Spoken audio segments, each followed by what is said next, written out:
Hello students, last lecture में हमने start करा था आइसोथर्मल प्रोसेस, एडियाबैटिक प्रोसेस के लिए हमने देखा था। तो एडियाबैटिक प्रोसेस हमने बोला था कि जो फाइनल स्टेट होती है उसमें दोनों का टेम्परेचर अलग अलग होता है, वर्क डन का फॉर्मूला एक यूज करना पड़ता है। तो इस तरीके से हमने फर्स्ट लॉ ऑफ थर्मोडायनेमिक्स में आइसोकोरिक, आइसोपेरिक, आइसोथर्मल और एडियाबैटिक सबकी बात कर ली। फिर हमने जो सिस्टम या प्रोसेस की बात करी थी उसमें मैंने एक नाम लिया था पॉलीट्रॉपिक प्रोसेस। तो मैंने उसको भी बोला था कि आगे हम फर्दर उसको डिटेल में पढ़ेंगे और इस एक प्रोसेस से ही कंडीशन हम लगा लगा के दूसरे प्रोसेस डेराइव कर सकते हैं, तो उस पर हम बात करते हैं। ठीक है, तो स्टार्ट करते हैं हम पॉलीट्रॉपिक प्रोसेस। पॉलीट्रॉपिक प्रोसेस क्या है? तो it is a general process following the equation P into V की power x equals to K। जैसे एडियाबैटिक के अंदर हम लिखते हैं P इंटू वी की power gamma equals to K। ठीक है, एक फॉर्म उसका था, उसी तरीके से सेम, ठीक है, सिमिलरली पॉलीट्रॉपिक प्रोसेस में भी वहां गामा था, फिक्स हो गया कि मोनो के लिए क्या होगा, डाई के लिए होगा, डाई एटॉमिक के लिए क्या होगा, लीनियर पॉली के लिए क्या होगा और नॉन लीनियर पॉली के लिए होगा। लेकिन यहाँ इन जनरल हमने x लगा दिया उस गामा की जगह। ठीक है, तो x कुछ भी हो सकता है। इसमें P इंटू वी की power x equals to K, और ये स्टार्टिंग में जब मैंने पॉलीट्रॉपिक प्रोसेस इंट्रोड्यूस करा था तब भी बताया था, इसमें x क्या है, ये पॉलीट्रॉपिक इंडेक्स है। एक बात इसमें ध्यान रखना, जो ये x की वैल्यू है इसमें, ठीक है, x की वैल्यू है, चलो मैं यहाँ लिख देता हूँ, ये x की वैल्यू कहाँ से कहाँ तक पॉसिबल हो सकती है। तो मैं बोल रहा हूँ जैसे गामा की वैल्यू तो फिक्स होगी, 3 ही वैल्यू होगी, लेकिन x की वैल्यू माइनस इन्फिनिटी से लेके और प्लस इन्फिनिटी के बीच में कुछ भी हो सकती है। ठीक है, मतलब नेगेटिव भी कोई भी वैल्यू हो सकती है और पॉजिटिव भी कोई भी वैल्यू हो सकती है। तो x is known as polytropic index of process. All other process can be derived from polytropic process. ठीक है, तो अगर हमारे पास एक पॉलीट्रॉपिक प्रोसेस दे रखा है तो उससे हम दूसरे प्रोसेस, ठीक है, आइसोथर्मल, आइसोकोरिक, आइसोबेरिक, ठीक है, एडियाबैटिक, कोई सा भी हम प्रोसेस को इस एक प्रोसेस से हम डेराइव कर सकते हैं। कैसे करते हो अभी हम देखेंगे। और it has same relation as adiabatic reversible process has. ठीक है, तो लास्ट लेक्चर हमने देखा भी था, एडियाबैटिक रिवर्सिबल प्रोसेस के लिए हमने क्या 3 फॉर्म देखे थे, P इंटू वी की पावर गामा इक्वल्स टू के, तो गामा की जगह x आ गया यहाँ पे। इसी तरीके से T इंटू वी की पावर गामा -1 था या x -1 आ गया इक्वल्स टू के कॉन्स्टेंट। और थर्ड P की power 1 minus x into T की पावर x इक्वल्स टू के, तो गामा की जगह यहाँ पे फिर से x आ गया। ठीक है, तो ये पॉलीट्रॉपिक प्रोसेस मैं बोल सकता हूँ कि एडियाबैटिक रिवर्सिबल जो प्रोसेस होता है उसी की तरह रिसेंबल होता है, वही 3 फॉर्म यूज होती है। हाँ, जब मैं प्रोसेस डेराइव करूंगा तो ये एक ही फॉर्म, ठीक है, ये एक ही फॉर्म मेरे लिए जरूरी होगी, इस एक फॉर्म से ही मैं क्या कर दूंगा, डेराइव कर दूंगा सारे। लेकिन फिर भी न्यूमेरिकल इन पे भी आ सकते, कैसे आ सकते पहले न्यूमेरिकल हम देख लेते। तो एक बार पहले वीडियो पॉज करें और ये पॉइंट्स आप कॉपी कर ले, फिर हम पहले इन पे न्यूमेरिकल देख लेते कि इन फॉर्म में कैसे न्यूमेरिकल पॉसिबल है।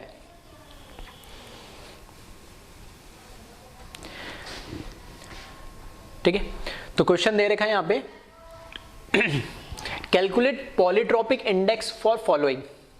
ठीक है, इस तरीके से कोई इक्वेशन या कोई भी प्रोपोर्शनलिटी कुछ भी दे देगा और वो पूछेगा इसके लिए पॉलीट्रॉपिक इंडेक्स मतलब x की वैल्यू हमें फाइंड आउट करनी है। तो कैसे करना है, तो 3 ही वेरिएबल हमें, प्रेशर, वॉल्यूम और टेम्परेचर, और तीनों के लिए 3 फॉर्मूले हमें दे ही रखे।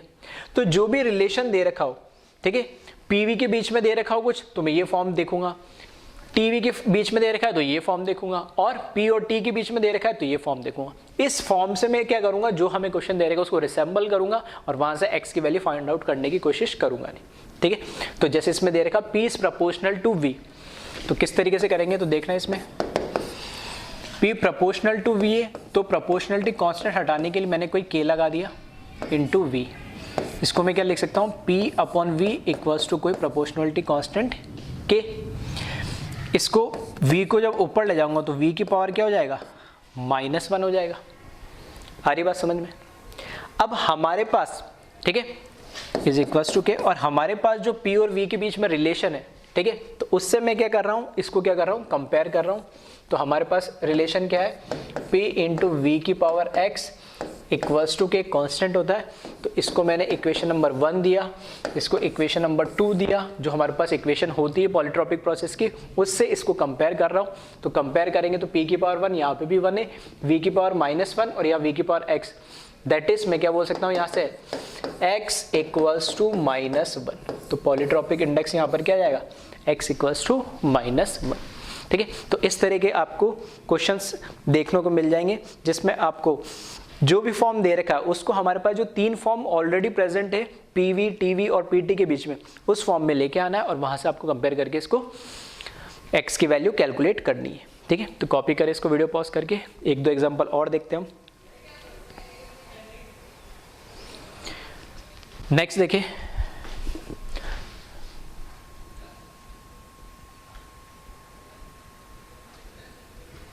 ठीक है, P is proportional to T की पावर 1/3। ठीक है, तो मतलब अल्टीमेटली रिलेशन P और T के बीच में आ गया, तो P is equals to K T की पावर 1/3।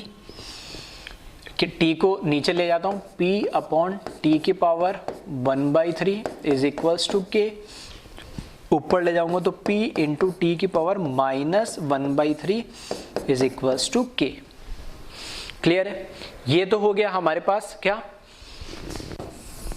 जो इक्वेशन हमें दे रखी, इसको मैंने दे दिया फर्स्ट।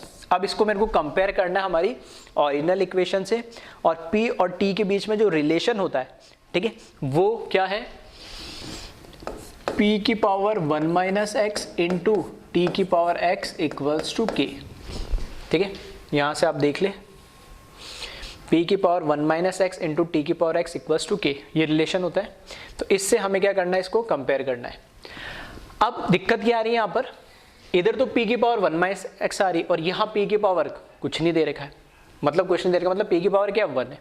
तो इस केस में हम क्या करें, पिछले केस में तो अपना आप ही आ रहा था, लेकिन फॉर्मूले में भी 1 था तो कोई दिक्कत नहीं आ रही थी।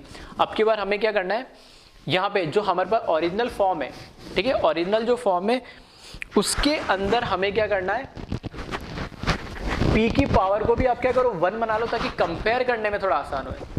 आ रही मेरी बात समझ में, क्या कहना चाह रहा हूँ, यहाँ जो ओरिजिनल फॉर्म है P की पावर 1 - x इंटू T की power x equals to K, इसको भी अगर मैं 1 बना लूँ तब मैं जो भी वैल्यू होगी, क्योंकि यहाँ नहीं, ऐसे 2 अलग अलग वैल्यू आ जाएगी, यहाँ से कंपेयर करता हूँ डायरेक्ट तो x की पावर -1/3, और वैसे कंपेयर करता हूँ तो 1 की पावर, यहाँ पे पावर 1 है इज इक्वल्स टू 1 - x, तो x की वैल्यू अलग अलग मिलेगी, तो वो तो पॉसिबल नहीं है। तो अच्छा ये कि आप एक चीज को क्या करो 1 बना लो। तो मैं इसमें क्या कर रहा हूँ, इसको P की पावर 1 को बनाने के लिए, इससे कंपेयर करना आसान हो, तो मैं यहाँ कर रहा हूँ 1 - x से पूरी इक्वेशन को पावर में डिवाइड कर दे रहा हूँ। तो यहाँ पर ये तो रह जाएगा P की पावर 1 इंटू T की power x upon 1 - x equals to K। आ रही मेरी बात समझ में, 1 - x से पूरी पावर को क्या करा मैंने, डिवाइड कर दिया पावर में, तो यहाँ तो 1 - x से 1 - x कैंसिल हो जाएगा और यहाँ x अपॉन 1 - x बचेगा। अब मैंने इसको कंपेयर कर सकता हूँ, ठीक है, तो यहाँ से कंपेयरिंग फर्स्ट एंड सेकेंड, ठीक है, फर्स्ट एंड सेकेंड को कंपेयर करें यहाँ से, तो P की पावर 1, यहाँ पे P की पावर 1, यहाँ T की पावर -1/3, तो -1/3, और यहाँ T की पावर क्या है, x अपॉन 1 - x। बस अब यहाँ से हम क्या करें, इसको सॉल्व कर ले और x की वैल्यू क्या कर ले, फाइंड आउट कर ले। ठीक है, तो इसको सॉल्व करोगे तो, ठीक है, सॉल्व कर ले, इसको वीडियो पॉज करके सॉल्व करोगे तो x की वैल्यू इसमें क्या आ जाएगी, -1/2। तो इस तरीके आपको क्या करना है, डायरेक्ट, जैसे P वाला तो डायरेक्ट हो गया था, बस इस केस में क्या करना था, जो ओरिजिनल हमें दे रखा था उसी में हमें चेंज करना पड़ा, ताकि जो इक्वेशन हमने बनाई उसको कंपेयर करना थोड़ा आसान हो। ठीक है, तो इसको वीडियो पॉज करें और कॉपी करें। एक और देखते लास्ट, T और V के बीच में रिलेशन दे रखा है, तो चाहो तो इस बार वीडियो पॉज करके आप खुद से ट्राई करो इसको कि किस तरीके से इसमें करेंगे। नहीं तो बस ये देख लेना, हमारे पास जो रिलेशन दे रखा है वो क्या दे रखा है। ठीक है, तो इस केस में तो यहाँ दिख ही रहा है, तो मैं करता हूँ जो ओरिजिनल रिलेशन है वो मैं देख लेता हूँ, वो क्या है, T इंटू वी की power x equals to K। ये ओरिजिनल रिलेशन है इन जनरल, ठीक है, सॉरी x की पावर -1 आएगा, है ना।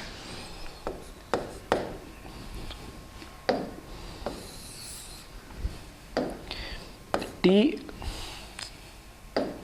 चलो मैं इसी से सॉल्व,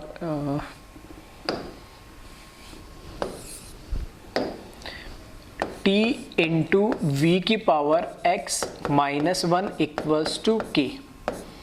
ये हो गई मेरे लिए फर्स्ट ओरिजिनल इक्वेशन जो दे रखी है।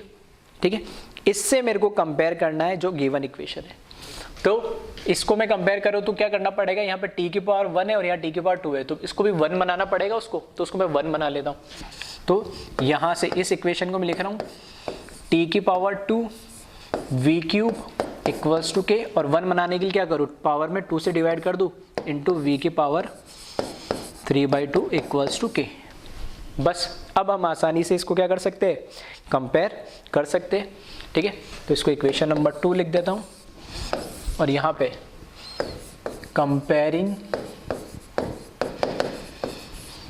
First and second. ठीक है, फर्स्ट एंड सेकंड को कंपेयर करेंगे तो t की पावर 1 है दोनों में, तो यहाँ पे मैं क्या लिख सकता हूँ, x की पावर जो v की पावर है वो यहाँ पर सेम होनी चाहिए, तो v की पावर है x minus 1 which must be equals to 3/2, उधर जाएगा तो क्या हो जाएगा, प्लस हो जाएगा, मतलब 5/2 हो जाएगा।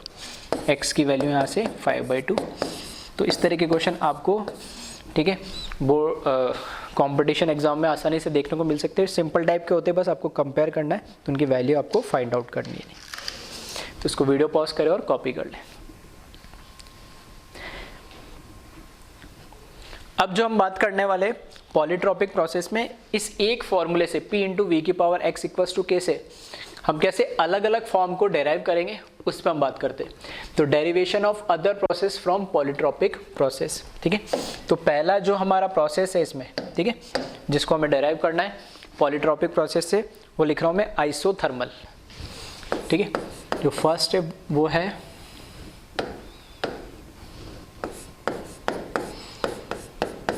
Isothermal process.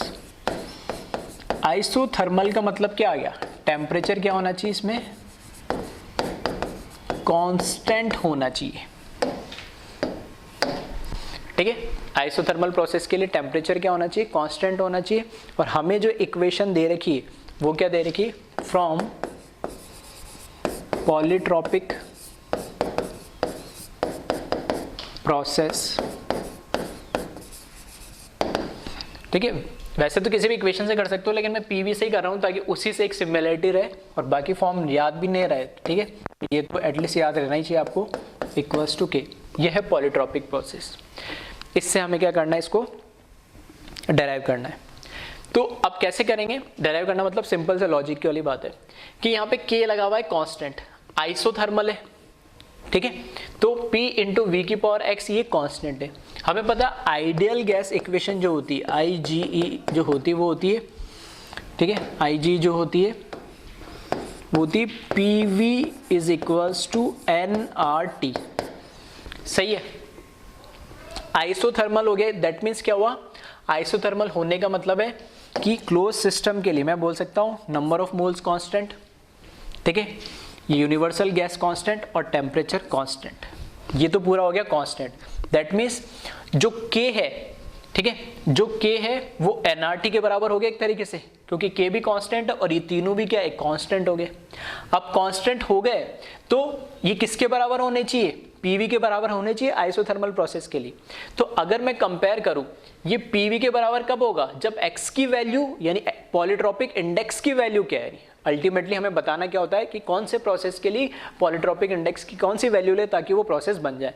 तो अगर मैं यहाँ पे x की वैल्यू क्या लेता हूँ, 1 लेता हूँ, तो x की वैल्यू 1 लेते P into V equals to constant, that means PV equals to constant. That means वो हमारा जो प्रोसेस है किस में कन्वर्ट हो जाएगा, पॉलीट्रॉपिक से आइसोथर्मल प्रोसेस में कन्वर्ट हो जाएगा। ठीक है, तो वही चीज मैं बता रहा हूँ।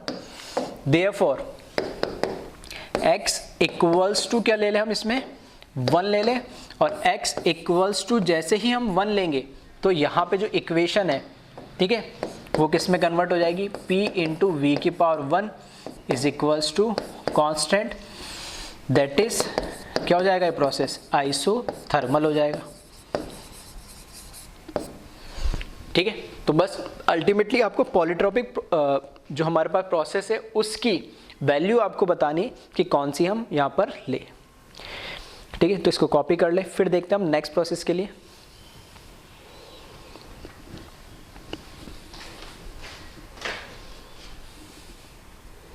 ठीक है, तो पीछे कॉपी कर ले एक बार वीडियो पॉज करके, और नेक्स्ट देखें हम एडियाबैटिक प्रोसेस। ठीक है, सेकंड है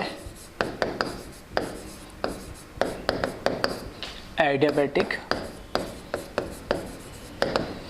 एडियाबैटिक प्रोसेस का मतलब क्या है? Q कांस्टेंट होना चाहिए, ठीक है। और एडियाबैटिक प्रोसेस हम ऑलरेडी पढ़ के आ चुके हैं, ठीक है।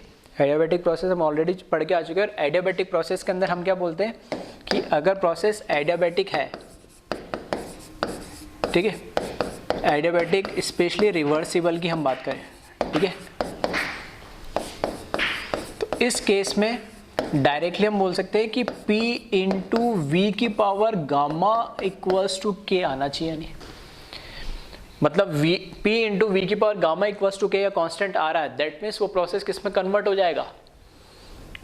एडियाबैटिक प्रोसेस में हो जाएगा। और पॉलीट्रॉपिक प्रोसेस, ठीक है, अभी हमने लिखा है पॉलीट्रॉपिक जो प्रोसेस है, पॉलीट्रॉपिक प्रोसेस में P इंटू वी की पावर x इक्वल्स टू के, इतना ही तो फर्क है, यहाँ पे x और वहाँ पे गामा है।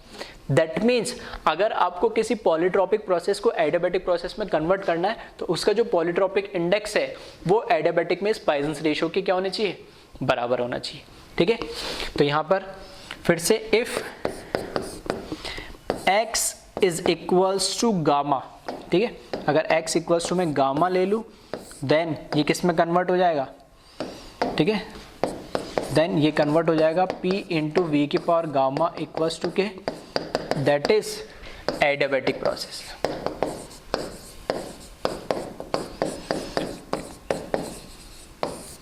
ठीक है, तो डायरेक्ट कंपटीशन एग्जाम में यही पूछ लेता है कि एडियाबैटिक प्रोसेस के लिए बताओ कि पॉलीट्रॉपिक इंडेक्स क्या होगा, या आइसोथर्मल प्रोसेस के लिए पॉलीट्रॉपिक इंडेक्स क्या होगा, या आइसोबैरिक या आइसोकोरिक के लिए, ठीक है। तो ये लॉजिकल इस तरीके से आपको बताना, कोई डेरिवेशन टाइप नहीं है। नहीं क्लियर है? थर्ड देखिए आइसोबैरिक, कॉपी कर इसको वीडियो पॉज करके।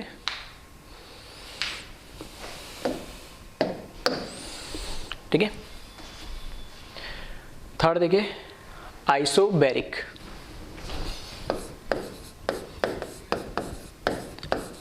आइसोबैरिक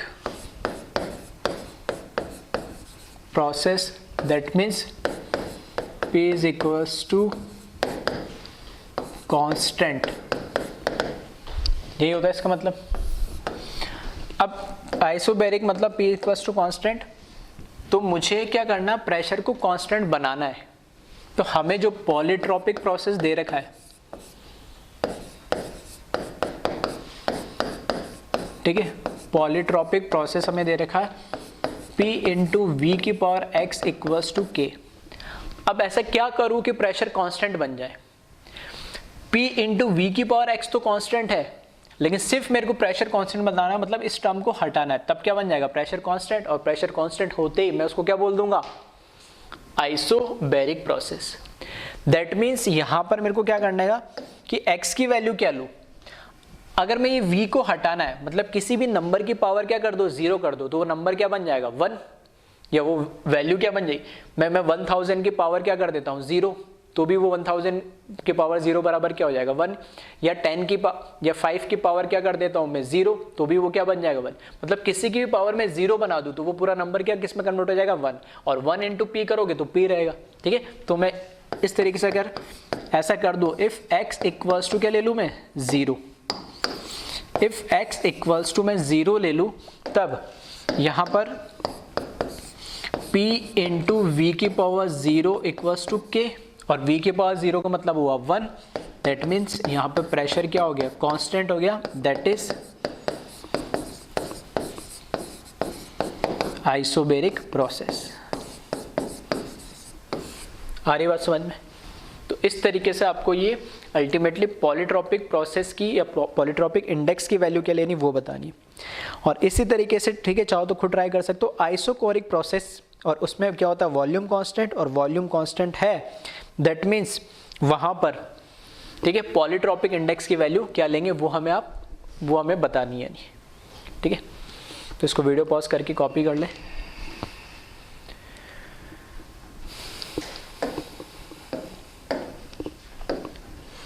फोर्थ और लास्ट देखें, isochoric process. That means V equals to constant. हमें पता है कि जो पॉलीट्रॉपिक प्रोसेस है यहाँ पर, ठीक है, पॉलीट्रॉपिक प्रोसेस है वो है P इंटू वी की पावर x इक्वल्स टू के कांस्टेंट। अब की बार क्या करना है, मेरे को v कांस्टेंट करने के लिए p को तो हटाना पड़ेगा, है ना, p को हटा दूं और x की पावर को क्या करना पड़ेगा 1। तो कैसे हटाए, तो पहले तो मैं कैसे करता हूँ, v पे जो पावर लगी हुई ना इसको हटाता हूँ। कैसे, पावर में क्या करता हूँ 1/x से मल्टीप्लाई कर देता हूँ पूरी इक्वेशन को। तो ये हो जाएगा p की पावर 1/x इंटू वी की पावर x बाई 1/x क्या हो जाएगा, v की पावर 1 हो जाएगा इक्वल्स टू k। तो पहले तो इसकी पावर हटा दी जो मुझे हटानी थी v कांस्टेंट बनाने के लिए। अब यहाँ से p मुझे हटाना है। p कैसे हटाऊं मैं, p हटाने के लिए मैंने क्या करना है कि वापस से अगर p हटाना है तो इस पूरी की वैल्यू क्या बनानी है 0, और 1/x की वैल्यू अगर आपको 0 बनानी है, ठीक है, 1/x की वैल्यू आपको यहाँ लिख देता हूँ मैं, 1/x की वैल्यू आपको 0 बनानी है।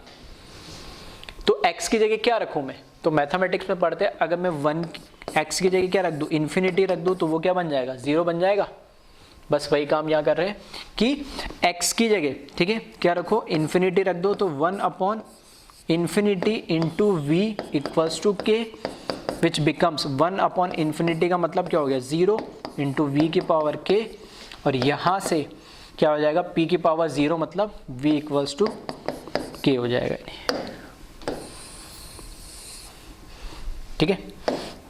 तो इसका मतलब क्या है, यहाँ पर मैं इफ x इक्वल्स टू क्या रखा हमने इन्फिनिटी, ठीक है, x की जगह यहाँ पे इन्फिनिटी रखा, तो 1/infinity 0 और p की पावर 0 मतलब 1, मतलब v इक्वल्स टू कांस्टेंट आ गया, और कांस्टेंट आ गया तो मैं इसको बोल सकता हूँ कौन सा प्रोसेस हो गया, ये आइसोकोरिक प्रोसेस।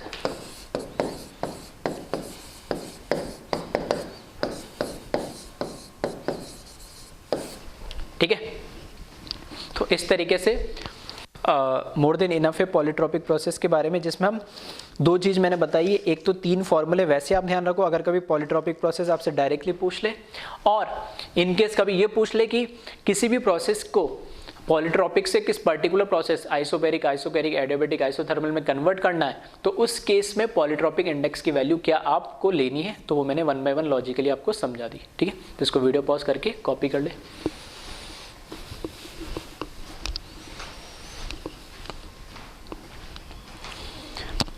ठीक है, अब देखते हैं हम नेक्स्ट रियल गैस के बारे में। रियल गैस का मतलब अभी तक जो हमने पढ़ा था किसके लिए पढ़ा था, सब आइडियल गैस के लिए, है ना। तो आइडियल गैस के लिए फ्लॉट देखा और उसमें फिर हमने देख लिया कि 4 अलग अलग प्रोसेस है, साथ में पॉलीट्रॉपिक प्रोसेस भी है, तो क्या क्या होंगे, कैसे न्यूमेरिकल होंगे, साथ के साथ हमने देख लिया। अगर कभी आपको क्या दे दे, रियल गैस दे दे, ठीक है, और ऐसे क्वेश्चंस आ भी सकते हैं, वहाँ पे लिखा हुआ एक्चुअली रियल गैस, है ना। तो उस केस में आप कौन से फॉर्मूले नहीं यूज कर सकते और कौन से यूज कर सकते वो थोड़ा सा देख ले।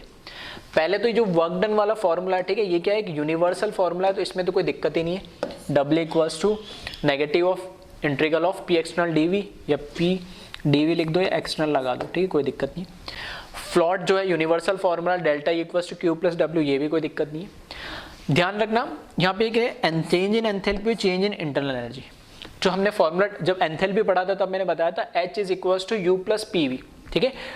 ये क्या है, summation of internal energy and PV work का समेशन है एंथैल्पी। तो यहाँ पे ध्यान रखना डेल्टा H के लिए NCP डेल्टा T नहीं यूज करना है, या डेल्टा U के लिए NCV डेल्टा T यूज नहीं करना, वो किसके लिए, सिर्फ आइडियल गैस के लिए। तो अगर आपको डेल्टा H या डेल्टा U की वैल्यू निकालनी है तो ये दो तो यूनिवर्सल फॉर्मूले, ठीक है। अगर वर्क डन पता लग गया, हीट पता लग गया, तो डेल्टा U पता लग जाएगा, डेल्टा U पता लग जाए तो यहाँ से मतलब इन 3 इक्वेशन से आपको कहीं ना कहीं कोई वैल्यू दे रखी होगी। डेल्टा U दे रखा हो तो डेल्टा H पूछ लेगा, डेल्टा H दे रखा हो तो डेल्टा U पूछ लेगा, PV दे रखा हो, इससे आपको क्या करना है, उसको कैलकुलेट करना है, ठीक है। तो कैसे इसको इंप्लीमेंट करेंगे, ठीक है, और कैसे क्वेश्चन पढ़ के हमें समझ में आएगा क्या होगा, ठीक है, उस सब मैं एक्सप्लेन करता हूँ एक एग्जाम्पल से। तो पहले आप इसको कॉपी कर ले।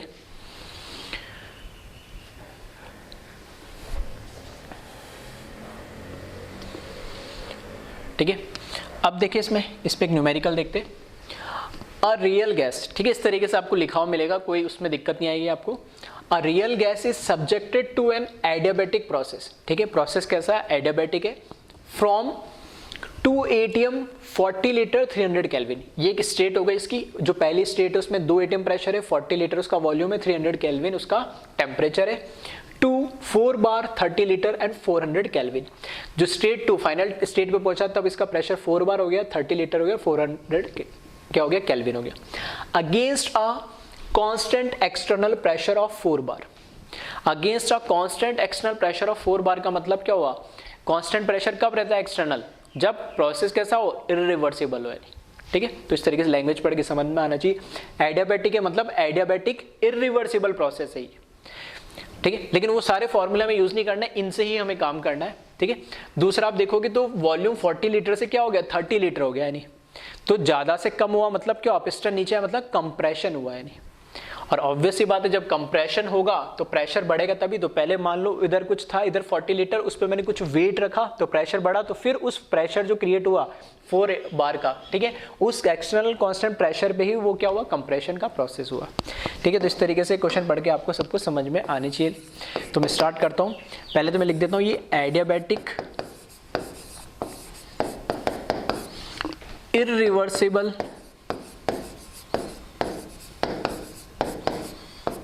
प्रोसेस है, और जैसे ही मैंने बोला एडियाबैटिक है तो उसका मतलब क्या हो गया, हीट एक्सचेंज तो जीरो होगा, मतलब Q की वैल्यू तो क्या होगी, जीरो। तो यहाँ से Q तो हो गया गायब।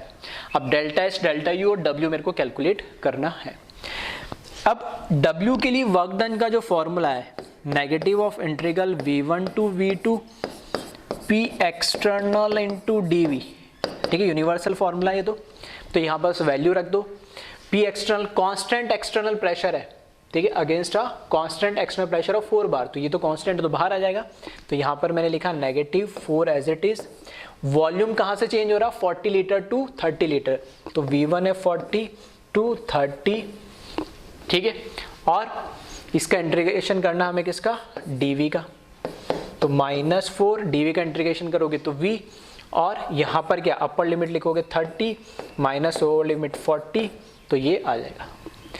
तो 30 माइनस 40 कितना हो जाएगा, 10, तो यहाँ पर कितना आ जाएगा, -40। यूनिट का ध्यान रखना, बार, और ठीक है, वॉल्यूम किसमें दे रखा है, लीटर में, तो 40, ठीक है, मैं यही लिख देता हूँ नीचे। जो वर्क डन मुझे मिल रहा है वो मिल रहा है, ठीक है। अच्छा, ये फाइनल मैंने इनिशियल करोगे तो नेगेटिव आएगा, 30 minus 40 minus 10 minus minus plus, ठीक है, तो प्लस 40 बार लीटर, ये मुझे क्या मिल रहा है, वर्क डन मिल रहा है, ठीक है। अब ये जो वर्क डन है, ठीक है, चाहो तो इन जनरल, वैसे जनरली जूल में पूछा जाता है तो जूल में कन्वर्ट करना है, तो 1 बार लीटर इक्वल्स टू कितना जूल होता है, 100, तो 100 से मैंने मल्टीप्लाई कर देता हूँ इसको, तो 40 इंटू 100 जूल हो जाएगा, दैट मीन्स 4000 जूल हो जाएगा, ठीक है। मैंने कर दिया अपनी तरफ से, बाकी इन केस अगर आपको क्वेश्चन में जो यूनिट दे रखी हो, ठीक है, उसके अकॉर्डिंग आपको करना है। तो इस बार कुछ नहीं दे रखा है तो मैंने जूल में कन्वर्ट कर दिया। अब मुझे डेल्टा यू और क्या कैलकुलेट करना है, डेल्टा एच। तो हमें पता है जो फ्लॉट है, तो फ्लॉट के अकॉर्डिंग क्या हो जाएगा, delta U is equals to Q plus W, और यहाँ पे क्या हो गया, एडियाबैटिक होने से क्यू की वैल्यू तो क्या हो गई, 0, तो हमें यहाँ पर जो डब्ल्यू मिला वही क्या हो जाएगा, डेल्टा यू हो जाएगा, ठीक है। तो delta U is must be equals to W which is equals to 4000 joule, ठीक है। 3 वैल्यू होगी। अब लास्ट वैल्यू रहेगी क्या, डेल्टा एच। तो डेल्टा एच को कैलकुलेट करने के लिए फॉर्मूला कौन सा यूज करेंगे, delta U plus delta P we. इसका मतलब क्या है, डेल्टा पी वी का, ठीक है, डेल्टा पी इंटू वी का मतलब है फाइनल माइनस इनिशियल, तो P2 V2 minus P1 V1, ठीक है। तो यहाँ पर मैं लिख देता हूँ delta U plus P2 V2 minus P1 V1, बस यहाँ से अब आपको वैल्यू रखनी है। तो डेल्टा H, डेल्टा U हमने कैलकुलेट कर ही लिया, ये हो गया 4000 प्लस यहाँ पर P2 के लिए आप देख ले इसमें, ठीक है, यह है P2 और यह है V2, यह है P1 V1। तो यहाँ पे जो मेरे को वैल्यू रखनी है P2 V2 मतलब 4 इंटू 30, ठीक है, यहाँ पर मेरे को रखनी है वैल्यू 4 इंटू 30 माइनस यहाँ पर वैल्यू क्या रखनी है P1 V1 2 into 40 minus 2 into 40। Clear है? तो P2 V2 minus P1 V1 हो गया। और अब इसको बस क्या कर ले, आप कैलकुलेट कर ले। तो थोड़ा सा मैं इसको जूम कर देता हूँ। तो यहाँ से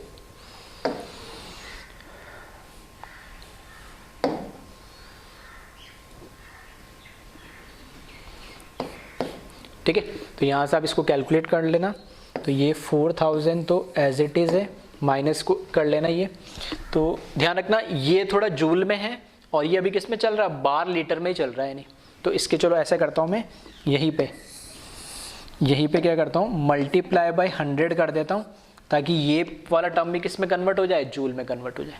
आ रही बात समझ में? ये हमने पहले ही जूल में कन्वर्ट कर लिया है और ये अभी किस में बार लीटर में ही लिखा है मैंने दोनों टर्म। तो मल्टीप्लाई बाय 100 कर दिया तो ये पूरा टर्म भी किस में कन्वर्ट हो जाएगा, जूल में हो जाएगा। ठीक है, इसको थोड़ा सा बस आप ध्यान रखना।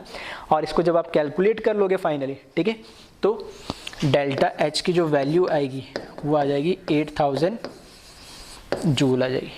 ठीक है, ये 4 3 या 12 और 4 2 जा 8, ठीक है, 12 माइनस 4 कितना बचेगा 4 इंटू मल्टीप्लाई बाई 100 मतलब 40 मल्टीप्लाई बाई 100 4000 प्लस 4000 तो 8000 जूल आ जाएगा। आ रही बात समझ में? तो इसको वीडियो पॉज करें और कॉपी करें। और इसके अंदर हमने कहीं पे भी NCP डेल्टा टी या NCV डेल्टा टी यूज़ नहीं करा, वही 3 फॉर्मूले यूज़ करे, वर्क डन का, फ्लॉट और ये डेल्टा एच वाला। डेल्टा PV का मतलब क्या, final P2 V2 minus initial P1 V1। ठीक है, तो ये वीडियो पॉज करें और कॉपी कर ले इसको।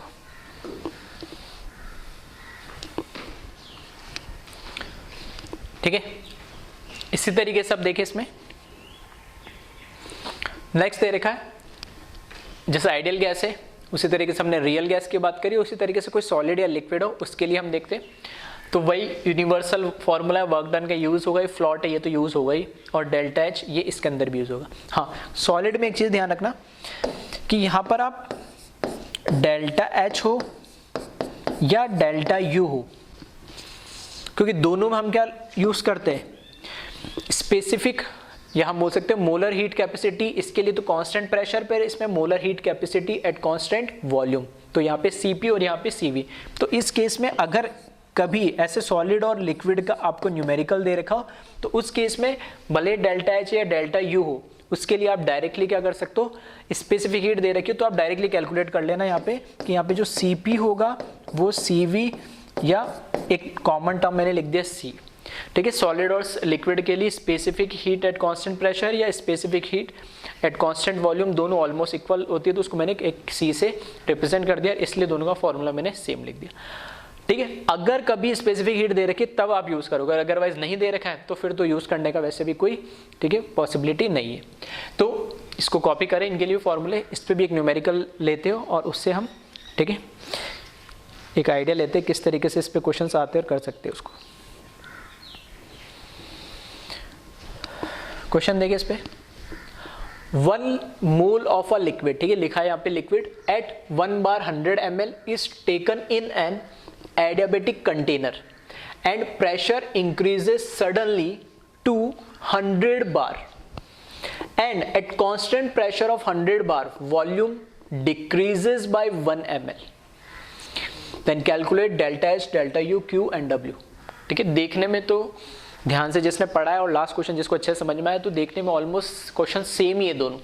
क्या सेम है, वहाँ रियल गैस थी, यहाँ लिक्विड आ गई। फिर एडियाबेटिक कंटेनर मतलब हीट का कोई लॉस नहीं हो रहा, एक्सचेंज नहीं हो रहा, दैट मीन एडियाबेटिक प्रोसेस है। फिर जो स्टार्टिंग मैंने रिवर्सिबल और इरिवर्सिबल के बीच में डिफरेंस जब बताया था, रिवर्सिबल प्रोसेस के बारे में, तो मैंने नोट में भी लिखाया था कि कभी भी सडनली, ठीक है, या विद डिस्टर्बेंस इस तरह के, या वेरी स्लो, या स्लो वर्ड ऐसा आता है विदाउट डिस्टर्बेंस, तो हमें पता लगता है कि वो रिवर्सिबल या इरिवर्सिबल है प्रोसेस। ठीक है, तो यहाँ पे एक टर्म लिखा हुआ है, ध्यान से पढ़ोगे, सडनली, ठीक है, pressure increases suddenly to 100 bar, pressure अचानक से 100 बार हो गया, मतलब प्रेशर क्या, ये प्रोसेस कैसा हो गया, इरिवर्सिबल हो गया। तो अल्टीमेटली यहाँ पे 1 बार था, प्रेशर अचानक से 1 बार से 100 बार हो गया, एडियाबैटिक इरिवर्सिबल प्रोसेस हो गया। और कांस्टेंट प्रेशर ऑफ 100 बार, वापस से कांस्टेंट प्रेशर ऑफ 100 बार, यहाँ से पता लग सकता है कि प्रेशर जब कांस्टेंट हो गया 100 बार का, तो दैट मीन्स कैसा है, वो इरिवर्सिबल प्रोसेस हो गया, कांस्टेंट एक्सटर्नल प्रेशर। तो वॉल्यूम डिक्रीजेस बाय 1 ml का मतलब क्या है कि जितना वॉल्यूम था उसका 1 ml ही कम हुआ है। वॉल्यूम डिक्रीजेस टू 1 ml मतलब 100 ml से 1 ml आ गया फाइनल वॉल्यूम, और वॉल्यूम डिक्रीजेस बाय 1 ml का मतलब है कि 100 ml था उसमें से 1 ml कम हुआ, तो मतलब इनिशियल 100 ml था तो फाइनल कितना होगा, 99 ml। तो आई थिंक जिसको क्वेश्चन समझ में आ गया तो वीडियो पॉज करे और, ठीक है, वीडियो पॉज करे और सॉल्व करना स्टार्ट करें। ये बिल्कुल लास्ट जैसा क्वेश्चन था वैसा ही है, ठीक है। तो पहली बात तो एडियाबैटिक समझ में आ रहा, क्वेश्चन पढ़ के ही वहां दे रखा है। फिर इरिवर्सिबल है, क्यों, 2 तरीके से समझ में आ रहा है मेरे को। पहला तो क्या सडनली को हुआ अचानक से प्रोसेस, दूसरा कांस्टेंट प्रेशर ऑफ 100 बार, ठीक है, एक्सटर्नल लिखा है लेकिन प्रेशर कांस्टेंट है, तो एडियाबैटिक इरिवर्सिबल प्रोसेस होगा ये। और फिर से चारों चीजें पूछी है, दैट इज एडियाबैटिक होते क्यू की वैल्यू तो क्या हो गई, 0 हो गई। फिर से वर्क डन का फॉर्मूला लगा दो, universal minus V1 to V2 P external dV, क्योंकि यहां पर हमें वॉल्यूम दे दिया, V1 तो क्या था 100 ml और लास्ट में प्रेशर कितने से डिक्रीज हो रहा, 1 ml से, तो यहां से नेगेटिव P एक्सटर्नल कांस्टेंट है ही कितना, 100 बार, तो मैंने 100 बाहर ले लिया और 100 1 ml से कम हुआ तो अब कितना बचेगा, 99, ठीक है, इनटू dV। तो माइनस 100 इसका करोगे तो 99 माइनस 100 हो जाएगा, और ये इस बार किस में आ रहा है, बार ml यूनिट है इसकी, ठीक है, थोड़ा स्पेशली यूनिट का ध्यान रखना। तो बार ml को पहले लीटर में कन्वर्ट कर लो, मिलीलीटर को, और फिर उस लीटर को, बार लीटर को हम जूल में कन्वर्ट कर सकते हैं, ठीक है। तो यहाँ पे नेगेटिव और नेगेटिव क्या हो जाएगा, ये पॉजिटिव हो जाएगा, ये तो नेगेटिव है, और 99 माइनस 100 मतलब -1 मतलब पॉजिटिव क्या आ जाएगा, 100 आ जाएगा, ठीक है। 100 बार ml है ये। अब देखना मैं क्या कर रहा हूँ, ml की जगह किस में कन्वर्ट कर रहा हूँ, लीटर में। तो 100 इंटू 10 की पावर -3, तो ये बार लीटर में कन्वर्ट हो गया, ठीक है। तो 1 लीटर इक्वल्स टू 1000 लीटर होता है, और इसको फिर मेरे को किस में कन्वर्ट करना है, जूल में कन्वर्ट करना है। तो जूल में कन्वर्ट करना है तो इसको सॉल्व करोगे तो कितना आ जाएगा, 10 की पावर -1 आएगा, 10 की पावर -1 इंटू फिर 100 से मैंने मल्टीप्लाई कर दिया, 1 बार लीटर कितना होता है, 100 जूल के बराबर होता है, that means 10 joule work done आ जाएगा। आ रही बात सुनने, तो एग्जाम में जिसके अंदर, ठीक है, जिसके अंदर आपको दे रखा हो यूनिट में, उसी में आप इसको कन्वर्ट कर लें। फिर फ्लॉट से वापस, ठीक है, लास्ट जैसे बिल्कुल लास्ट क्वेश्चन हो गया वैसे ही, फ्लॉट से delta U is equals to क्या हो जाएगा, Q प्लस W हो जाएगा। Q इस केस में भी क्या हो गया, 0 हो गया Q भी, ठीक है, एडियाबैटिक प्रोसेस है, तो Q 0 होते ही डेल्टा U W के बराबर हो गया, और which is equals to 10 joule. और डेल्टा H आपको कैलकुलेट करना है, तो delta U plus delta PV, इसमें कहीं पे भी आपको स्पेसिफिक हीट नहीं दे रखी है, मोलर स्पेसिफिक हीट नहीं दे रखी, ठीक है, भले एट कांस्टेंट प्रेशर या एट कांस्टेंट वॉल्यूम, अगर वो दे रखी होती तो मैं डायरेक्ट वहाँ से कैलकुलेट कर लेता, दोनों इक्वल आ जाते, लेकिन नहीं दे रखी तो फिर नॉर्मल प्रोसीजर से जाएंगे हम। ये तो हो जाएगा 10 प्लस P2V2 माइनस P1V1, तो P2V2 माइनस P1V1, यहाँ देखें फाइनल प्रेशर कितना हो गया, एट कांस्टेंट फाइनल प्रेशर हुआ 100, इनिशियल हुआ 1, इनिशियल प्रेशर और initial volume 1 into 100, final pressure 100 और वॉल्यूम 1 से डिक्रीज हुआ तो कितना हो गया, 99, ठीक है। तो ठीक है, मैं यही इसको यहाँ से लिख लेना डायरेक्ट, ठीक है। तो 100 इंटू 99 ठीक है, 1 से कम हुआ है और प्रेशर 100 है फाइनल, माइनस 1 प्रेशर है इंटू 100। फिर ये बार किसके अंदर आ रहा है, ml के अंदर आ रहा है, तो पहले मैं इसको किस में कन्वर्ट कर दूंगा, लीटर के अंदर, तो 10 की पावर -3, फिर जूल में कन्वर्ट कर दूंगा तो 100। सही है, तो यहाँ से डायरेक्ट मैंने क्या करा, कन्वर्जन इसको कर दिया, तो ये जूल में कन्वर्ट हो गया। और इसको सॉल्व कर लेना आप, ठीक है। और यहाँ से सॉल्व करोगे तो डेल्टा एच की जो वैल्यू जूल के अंदर आएगी, ठीक है, वो 10 प्लस वो कितनी आ जाएगी, 980 आ जाएगी, 99 माइनस 198, ठीक है। तो 10 plus 980 which is equals to 990 joule, ठीक है। तो सेम वैसे ही क्वेश्चन हो गया, बस सॉलिड और लिक्विड में आपको इतना सा ध्यान रखना है कि अगर specific molar specific heat, constant pressure या कांस्टेंट वॉल्यूम कोई सी भी दे रही हो, या इन जनरल फिर सिर्फ मोलर स्पेसिफिक हीट दे दी, तब हम डायरेक्ट डेल्टा यू कैलकुलेट कर सकते हैं। अदरवाइज हमें इसी तरीके से डेल्टा एच इक्वल्स टू या delta H equals to delta U plus delta P V, मतलब P2 V2 minus P1 V1 से कैलकुलेट करना होगा, ठीक है। तो इसको कॉपी करें,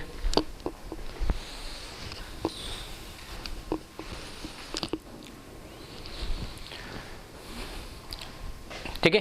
नेक्स्ट हम देखते हैं अब केमिकल चेंज के लिए, केमिकल चेंज बोलो या केमिकल रिएक्शन बोलो, इन सब में अगर मैं बोलूँ तो मेंस पॉइंट ऑफ व्यू से और नीट पॉइंट ऑफ व्यू से, ठीक है, ये टॉपिक सबसे इंपॉर्टेंट है, ठीक है। अभी जो हम सॉलिड लिक्विड और इसके बारे में जो अभी पढ़ रहे थे हम, है ना, सॉलिड लिक्विड पढ़ा और रियल गैसेस के बारे में पढ़ा, ठीक है, उसमें कभी कभार क्वेश्चन आते हैं, लेकिन इस पे आपको, ठीक है, प्रैक्टिस में भी आपको देखोगे मॉड्यूल में या जो भी आप स्टडी मटेरियल सॉल्व करोगे, इस पे केमिकल चेंज पे काफ़ी क्वेश्चंस मिलेंगे। केमिकल चेंज का मतलब क्या है कि है तो आइडियल गैस ही है, ठीक है, आइडियल गैस ही है, लेकिन आइडियल गैस में भी क्या हो गया है कि यहाँ पर पहले क्या, जैसे हम क्या कह रहे थे कि जो कंटेनर है उसके अंदर गैस फिल करी, वो एक्सपांशन या कंप्रेशन करा, उसका अकॉर्डिंग वर्क कर रहा है। लेकिन अब हमने जो क्या करा, कंटेनर में गैस करी, वो गैस फिल करी, वो अब एक से ज़्यादा फिल कर दी और वो क्या कर रही है, एक दूसरे के साथ रिएक्शन कर रही है। अब जब रिएक्शन कर रही है तो ऑब्वियस सी बात है कुछ मोल्स कम होंगे या कुछ मोल्स बढ़ेंगे या कोई ना कोई होगा नहीं, ठीक है। Number of moles, chemical reaction होगी तो नंबर ऑफ मोल्स में चेंज आएगा। तो सबसे इंपॉर्टेंट बात क्या है कि केमिकल रिएक्शन या केमिकल चेंज के अंदर जो केमिकल रिएक्शन होती है वो ध्यान रखना, ठीक है, कांस्टेंट प्रेशर एंड टेम्परेचर पे होती है, ठीक है। तो वो मैंने मेंशन कर दिया है कि कोई रिएक्शन हो रही है, रिएक्टेंट से प्रोडक्ट बन रहा है, तो chemical reaction takes place at constant temperature and constant pressure, constant P&T पे ही केमिकल रिएक्शन होगी, ये आपको ध्यान रखना है, नहीं, ठीक है। अब कांस्टेंट T&P हो गया तो काफी चीजें आपके लिए वैसे रिजॉल्व हो जाएगी। फिर हीट, ठीक है। हाँ, इसमें एक चीज और मैं बता रहा था कि वॉल्यूम में क्या चेंज आएगा। देखो, जैसे मेरे को पता है IG पता है, नहीं, IG क्या है, आइडियल गैस इक्वेशन है, तो आइडियल गैस इक्वेशन के अंदर PV इक्वल्स टू nRT है। अब मैंने बोला प्रेशर कांस्टेंट हो गया, टेम्परेचर कांस्टेंट हो गया, किसके लिए, केमिकल रिएक्शन के लिए हमेशा, और R क्या हो गया, यूनिवर्सल गैस कांस्टेंट हो गया। N को इस बार कांस्टेंट क्यों नहीं कर रहा हूं, क्योंकि जो N है वो चेंज हो रहा है, नहीं चेंज हो रहा है, मतलब कंटेनर तो क्लोज है, बाहर से कोई अंदर बाहर मोल्स नहीं आ रहे, जो केमिकल रिएक्शन हो रही है, रिएक्टेंट्स के बीच में कोई रिएक्शन हो रही है और वहां से कुछ प्रोडक्ट बन रहा है, तो या तो मोल्स बढ़ जा रहे हैं, मोल्स कम हो जा रहे हैं, हो सकता है सेम मेरे, लेकिन मोल्स की चेंज होने की पॉसिबिलिटी बिल्कुल है। तो यार नंबर ऑफ मोल्स और वॉल्यूम दोनों कैसे है, वेरी करेंगे, P, R और T केस में क्या हो जाएंगे, कॉन्स्टेंट हो जाएंगे। तो अगर वॉल्यूम बढ़ रहा है that means number of moles बढ़ रहे हैं, या वॉल्यूम कम हो रहा है that mean number of moles कम हो रहे हैं, या उल्टा वाइस वर्सा भी मैं बोल सकता हूँ कि मोल्स कम हो रहे हैं तो वॉल्यूम कम या ज्यादा हो रहा है। अब इसमें इंपॉर्टेंट बात क्या है कि ऐसा नहीं है कि रिएक्शन में हमेशा गैसेस ही हो सकता है मैं कोई सॉलिड लूँ और सॉलिड का डिकम्पोजिशन और उससे कोई गैस बन जाए, ठीक है, या प्रोडक्ट में बाई प्रोडक्ट लिक्विड के साथ गैस भी मिल जाए। बट जो मेजरली मैं बोलता हूँ अगर वॉल्यूम में चेंज आएगा, क्योंकि जो लिक्विड या सॉलिड होगा उसका तो क्या होता है, वॉल्यूम फिक्स्ड होता है, लेकिन गैस को जितना वॉल्यूम मिलेगा उतना क्या करेगा, उसको ऑक्यूपाई कर लेगा। तो मेजरली हम, ठीक है, पर्टिकुलर इस टॉपिक के अंदर केमिकल रिएक्शन, केमिकल चेंज के अंदर जो वॉल्यूम का जो चेंज होगा उसमें किसके मोल्स कंसिडर करेंगे, सिर्फ और सिर्फ गैसेस के मोल्स कंसिडर करेंगे। यानी क्यों, क्योंकि जो गैसेस के मोल्स होते हैं उसी से ही हमें मार्जिनल वॉल्यूम के चेंजेस मिलेंगे, सॉलिड और लिक्विड से इतना ज्यादा नहीं मिलता है। नहीं तो जब भी बोलूंगा मैं नंबर ऑफ मोल्स, तो वो गैसियस रिएक्टेंट या गैसियस प्रोडक्ट के नंबर ऑफ मोल्स होंगे, ठीक है, सॉलिड और लिक्विड को कंसिडर नहीं करना है, नहीं, ठीक है। तो यही चीजें मैंने पॉइंट वाइज लिख दी है। तो पहली चीज तो chemical reaction takes place at constant temperature and constant pressure. Then heat exchange at constant volume that is delta U, इसको हम क्यूवी बोलते ही है, ये हमें पता है। इसी तरीके से heat exchange at constant pressure that is delta H equals to, उसको क्यूपी बोलते हैं। ये क्यों लिखा है, क्योंकि कई बार क्वेश्चन में इसी तरीके लैंग्वेज में पूछ लेता है, वो नहीं पूछेगा एंथैल्पी बताओ या क्यूपी डायरेक्ट लिखा, वो बोल देगा calculate heat exchange at constant pressure, ultimately पूछ के रहा वो डेल्टा एच या क्यूपी पूछ रहा है नहीं, ठीक है। और ये हमारे काम भी आएगा तो इसलिए मैंने लिख दिया अभी। और लास्ट पॉइंट जो मैं समझा रहा था, in any chemical reaction major volume changes due to gases, hence consider only moles of gases, ठीक है। कैसे करना है इसको कंसिडर, वो मैं अभी आपको बताता हूं। तो अभी आप पहले इन पॉइंट्स को कॉपी कर ले वीडियो पॉज करके, और फिर हम आगे चलते हैं उस पॉइंट पे जो मैं आपको समझाना चाह रहा हूं।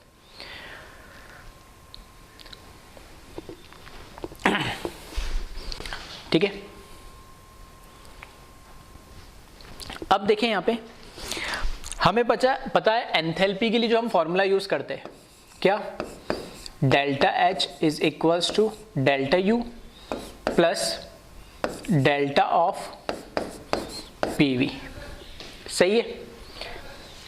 यहां पर जो डेल्टा यू है उसको एज इट इज लिखा, क्योंकि केमिकल रिएक्शन है तो प्रेशर और टेम्परेचर क्या होना चाहिए, कांस्टेंट, दैट मीन प्रेशर वाला टर्म तो आ जाएगा बाहर, मतलब प्रेशर में कोई चेंज नहीं मिलेगा। या फिर मैं इसको इस तरीके से लिख सकता हूं, P delta V, delta V का मतलब final volume minus initial volume, तो यहां से मैंने लिखा delta U plus V P minus V R लिखा है। इसका क्या मतलब है, ठीक है। तो यहां पे जो मैं लिखा है वी पी, इसका मतलब है फाइनल वॉल्यूम, और इधर जो लिखा है वहां वीपी का मतलब है वॉल्यूम ऑफ प्रोडक्ट, कोई केमिकल रिएक्शन की बात कर रहे हैं, वॉल्यूम ऑफ प्रोडक्ट। इसी तरीके से यहां पे जब वी आर लिखा हुआ है, ठीक है, तो ये क्या है, इनिशियल वॉल्यूम, इनिशियल वॉल्यूम और वॉल्यूम ऑफ, आर से मतलब है रिएक्टेंट का, वॉल्यूम ऑफ रिएक्टेंट, क्लियर है। तो यहां पे इस तरीके से मैंने लिखा है इसको Vp माइनस वी आर। अब हमें पता Ig, ठीक है, Ig के अंदर क्या है, PV is equals to nRT। अभी मैंने बोला कि P R और T तो इसमें क्या रहेंगे, कांस्टेंट, दैट मीन्स अगर मैं बोलता हूँ volume of reactant, that means moles of reactant into R into T upon P आ जाएगा। इसी तरीके से फाइनल के लिए लिखूंगा वॉल्यूम ऑफ प्रोडक्ट, तो N R की जगह क्या आ जाएगा, यहाँ पे N P आ जाएगा और R इंटू T, ठीक है। तो वही लिख रहा हूँ यहाँ पे मैं, delta H is equals to delta U plus P, इसकी जगह क्या मैं लिख रहा हूँ मैं, यहाँ पर आ जाएगा NP, मोल्स ऑफ प्रोडक्ट, जैसे मैंने VP लिखा वैसे NP हो जाएगा, moles of product into R into T और P pressure minus moles of reactant into R into T upon P, clear है। P डिनोमीटर में कॉमन आ जाएगा एलसीएम लेके और यहाँ पे कैंसिल हो जाएगा, और NPRT और यहाँ पे NR इंटू RT हो जाएगा, यानी ठीक है। तो यहाँ पर डेल्टा U, यहाँ पे मुझे क्या मिलेगा, moles of product minus moles of reactant, और इसके बाहर भी मैंने लगा दिया स्पेशली G। इसका मतलब है ये moles of product minus moles of reactant किसके है, गैस के, या मैं ऐसे बोल सकता हूँ gases moles of product minus gases moles of reactant into R into T, clear है। फिर यहां पर क्या करा, delta U as it is लिखा, और इसको क्या लिख सकता हूं, फाइनल माइनस इनिशियल या प्रोडक्ट माइनस रिएक्टेंट लिख सकता हूं, तो मैंने इसको डेल्टा लिख दिया, L लिख दिया, मतलब change in moles of product minus reactant है तो इसको नीचे G लगा दिया, सिर्फ गैसियस मोल्स की बात हो रही है, ठीक है। तो change in moles of gases मतलब प्रोडक्ट माइनस रिएक्टेंट लिखना, और ये R इंटू T लिखना है, और यहाँ पर ये क्या आ जाएगा, डेल्टा H आ जाएगा, और ये फाइनली हमारे पास एक नया फॉर्म आ गया केमिकल चेंज के लिए स्पेशली, ठीक है। ये एक इम्पॉर्टेंट फॉर्मूला है जिसको आप ध्यान रखें। एंथैल्पी चेंज निकालना हो तो वहाँ पीवी था, उसी से मैंने डेराइव करा है, क्योंकि यहाँ पे हम सिर्फ गैसेस मोल को कंसिडर करेंगे रिएक्टेंट और प्रोडक्ट साइड में। तो यहाँ पर ये इनका मतलब क्या है वो मैं लिख देता हूँ, ठीक है। एनपी का मतलब है मोल्स, या फिर और इसको बेटर लिखूँ मैं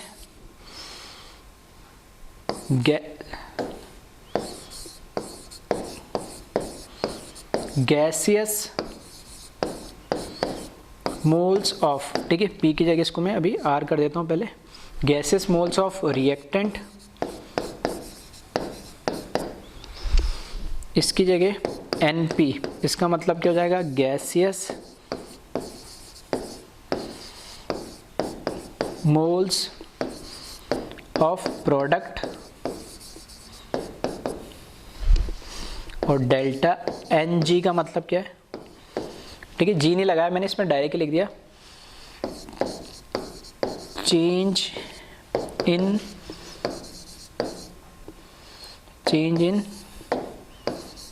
गैसियस मोल्स, ठीक है, that means product minus reactant हो जाएगा, ठीक है। तो एक बार इसको आप कॉपी कर ले पूरे को,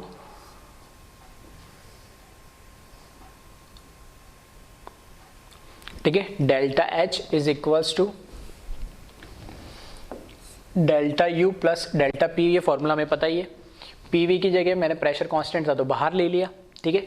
फिर वॉल्यूम को मैंने प्रोडक्ट माइनस रिएक्टेंट या फाइनल माइनस इनिशियल लिखते हैं, तो यहाँ पे मैंने पी माइनस आर कर दिया, प्रोडक्ट माइनस रिएक्टेंट। यहाँ से आई से मैंने क्या करा, सब चीज़ कांस्टेंट है, सिर्फ वॉल्यूम और मोल से वेरी करेंगे, तो यहाँ पे रिएक्टेंट के वॉल्यूम में वैसे रिएक्टेंट के मोल्स लिख दिए, वो वैल्यू यहाँ रख दिए, ठीक है। पी दोनों साइड से कैंसिल हो जाएगा, बाहर जो दे रखा है आर टी बचेगा, और डेल्टा एन पी माइनस क्या N P minus N R को मैंने डेल्टा एन जी लिख दिया, और ये फॉर्मूला हमें यूज़ होगा। एन पी एन आर और डेल्टा एन जी का मतलब क्या वो भी मैंने लिख दिया है, ठीक है। इसी तरीके से, ठीक है, इसको कॉपी कर ले। इसी तरीके से अगर मैं वर्क डन की बात करूँ, है ना, तो वर्क डन क्या होगा इस केस में, तो ये जो delta N G R T दिख रहा है ना, ये वर्क डन भी है केमिकल रिएक्शन के चेंज में, कैसे उसको भी हम देख लेते हैं अभी। तो इसको कॉपी कर ले,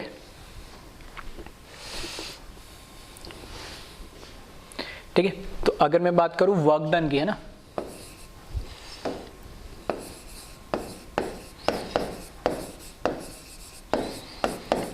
ठीक है, वर्क डन का यूनिवर्सल फॉर्मूला क्या होता है मैं वो लिख रहा हूं, W is equal to negative of V1 to V2 P external लिख लो या P लिख लो, कैसे भी PdV, यही होता है।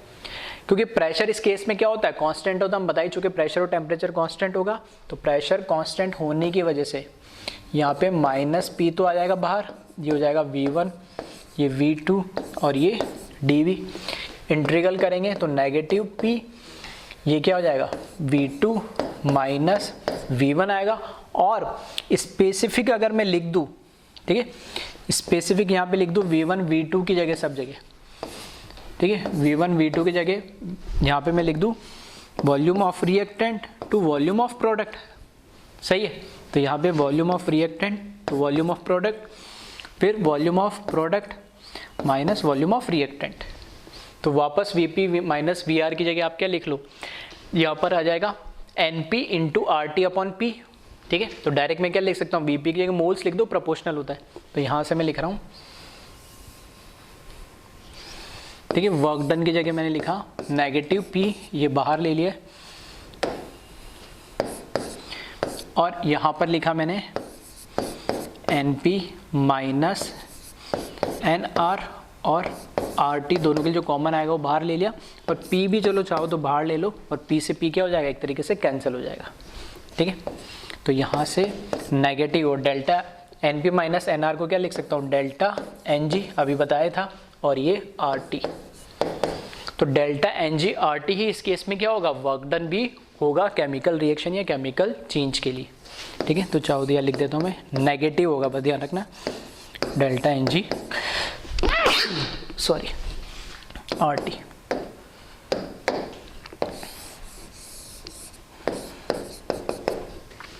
क्लियर है। अब इस पे जो क्वेश्चंस बनते हैं और जो बाकी चीज आती है, ठीक है, उस पर हम बात करते हैं। पहले इसको एक बार आप कॉपी कर ले, ठीक है।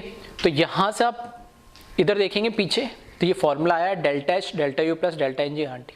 तो अल्टीमेटली जो डेल्टा एन जी है ना, इस पर काफ़ी चीज़ डिपेंड करती है कि डेल्टा, इस तरह क्वेश्चन में आपको काफ़ी मिल जाएंगे, डेल्टा एन जी की वैल्यू क्या है, उस पर कैसे डेल्टा एच और डेल्टा यू में क्या रिलेशन होगा, और ultimately delta N G R T है ही क्या, वर्क डन है। ठीक है, तो एक बार इसको कॉपी कर लिया होगा, इसको भी कर ले एक बार कॉपी, फिर हम इस पर बात करते हैं।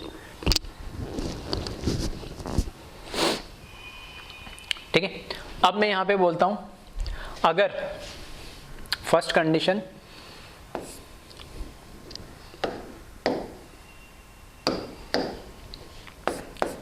ठीक है, if delta N G is equals to zero हो गया, नहीं सबसे पहली बात, अगर डेल्टा एन जी ही क्या हो जाए, जीरो हो जाए, तो डेल्टा एन जी जीरो होते ही वर्क डन क्या हो जाएगा, जीरो। एंड जो डेल्टा एच है वो किसके बराबर हो जाएगा, डेल्टा यू के बराबर हो जाएगा, क्योंकि जो delta N G R T वो वैल्यू क्या हो जाएगी, कैंसिल हो जाएगी। सेकंड, आ रही बात समझ में? तो बस डेल्टा एन जी से काफ़ी चीज़ें हम बता सकते हैं इसमें। फिर अगर डेल्टा एन जी इफ, अगर इसका मतलब क्या है, चेंज नहीं हो, जितने प्रोडक्ट के गैसेस प्रोडक्ट के मोल्स, जितने गैसेस मोल्स प्रोडक्ट के उतने ही गैसेस मोल्स के रिएक्टेंट के, दोनों सेम है, तो फाइनल माइनस इनिशियल या प्रोडक्ट माइनस रिएक्टेंट करोगे तो क्या आएगा, जीरो आएगा, तो वो जीरो लिखा है। फिर अगर डेल्टा एन जी, ठीक है, अगर डेल्टा एन जी की वैल्यू ग्रेटर देन या लेस देन, कुछ भी ले लो, पहले मैंने ले लिया ग्रेटर देन है, ठीक है, देन ठीक है, यहाँ पे वर्क डन जो मिलेगा मुझे, ठीक है, फॉर्मूला क्या होता है, delta negative of delta N G R T, ये होता है फॉर्मूला। तो अगर डेल्टा एन जी पॉजिटिव है, ठीक है, तो ये इसकी वैल्यू पॉजिटिव, आर तो हमेशा पॉजिटिव होगा, टेम्परेचर नेगेटिव तो होता नहीं, तो ओवरऑल टोटल वैल्यू क्या मिलेगी, ये पॉजिटिव, और positive minus negative work done कैसे मिलेगा आपको, negative. That means work done या तो जीरो और या वर्क डन नेगेटिव होने का मतलब है work done by the system होगा यानी। एंड अगर मैं डेल्टा एच और डेल्टा यू के बीच में पूछूं रिलेशन, तो हमें पता है कि जो डेल्टा एच है वो है delta U plus delta N G R T. अगर डेल्टा एन जी ये वैल्यू पॉजिटिव है तो ये टोटल वैल्यू भी पॉजिटिव होगी, और डेल्टा यू में कुछ ऐड ही होगा तो डेल्टा एच ओवरऑल क्या मिलेगा, ग्रेटर देन डेल्टा यू मिलेगा यानी। क्लियर है? और इसी तरीके से थर्ड रिलेशन हम बता सकते हैं,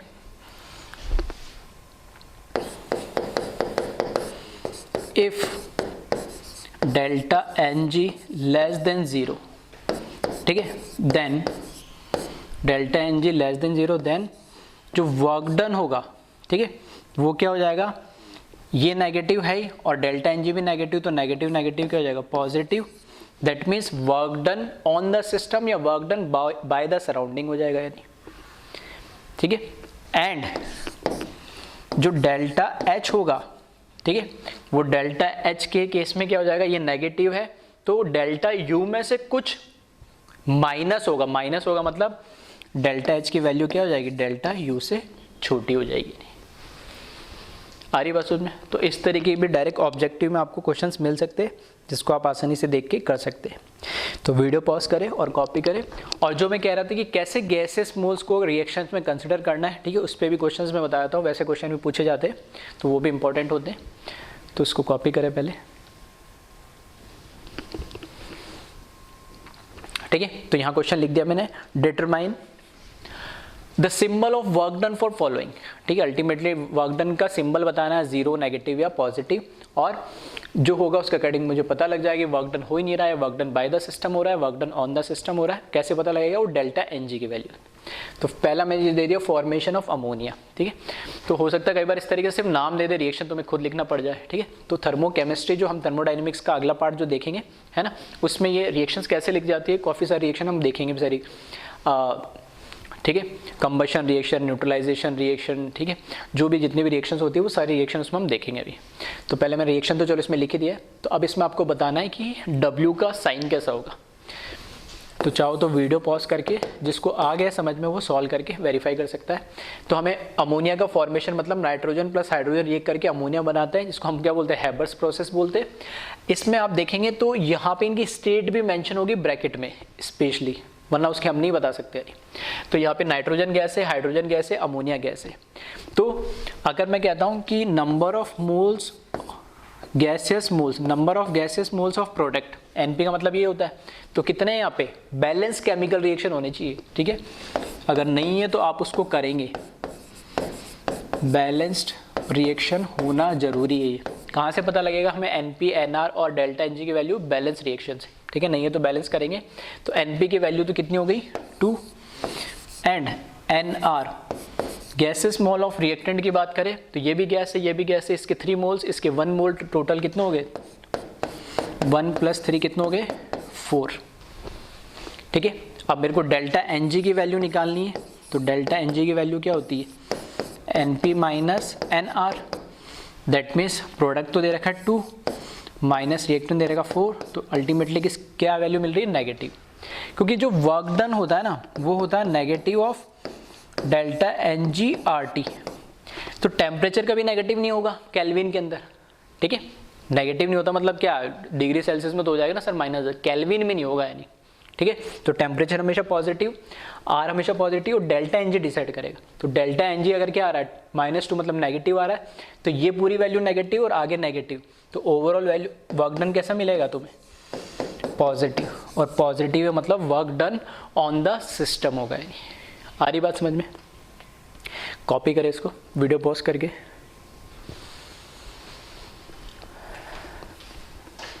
नेक्स्ट क्वेश्चन देखिए, dissociation of calcium carbonate CaCO3 solid form में दे रखा, इसका डिसोसिएशन करेंगे तो कैल्शियम ऑक्साइड सॉलिड मिलेगा प्लस CO2 मिलेगा। देख ले बैलेंस है या नहीं है, ठीक है। तो ये भी क्या है, एक तरीके से बैलेंस्ड हमें ऑलरेडी दे रखी है, नहीं दे रखी हो तो बैलेंस कर ले इसको। सेम इसमें करे सॉल्व, तो NP की value gases moles of product, ये तो है सॉलिड तो इसको कंसिडर नहीं करूंगा मैं, सिर्फ इसको कंसिडर करूंगा। और इसका कितना मोल्स दे रखा है 1 and NR gases moles of reactant की बात करें तो इधर सॉलिड है, कोई गैसेस है ही नहीं, तो इसकी वैल्यू क्या लेंगे हम 0। आई बात समझ में। तो सिर्फ गैसेस मोल्स को ही कंसिडर करना है, सॉलिड और लिक्विड को नहीं करना है, नहीं, ठीक है। गैसेस मोल्स को ही कंसिडर करना है, सॉलिड लिक्विड को कंसिडर नहीं करना है। और यहाँ से जो डेल्टा एनजी की वैल्यू आएगी, एनपी माइनस एनआर जो वैल्यू आएगी, ठीक है, तो वो आ जाएगी 1 - 0, दैट मीन 1 मतलब पॉजिटिव आ रही है। तो जो वर्क डन होगा, ठीक है, वो कैसा होगा, डेल्टा, क्योंकि ये होता है NgRT होता है, नेगेटिव पहले से लगा, इसकी वैल्यू पॉजिटिव आएगी, तो वर्क डन अल्टीमेटली आपको क्या मिलेगा, नेगेटिव मिलेगा। तो work done by the system होगा। कॉपी करें इसको।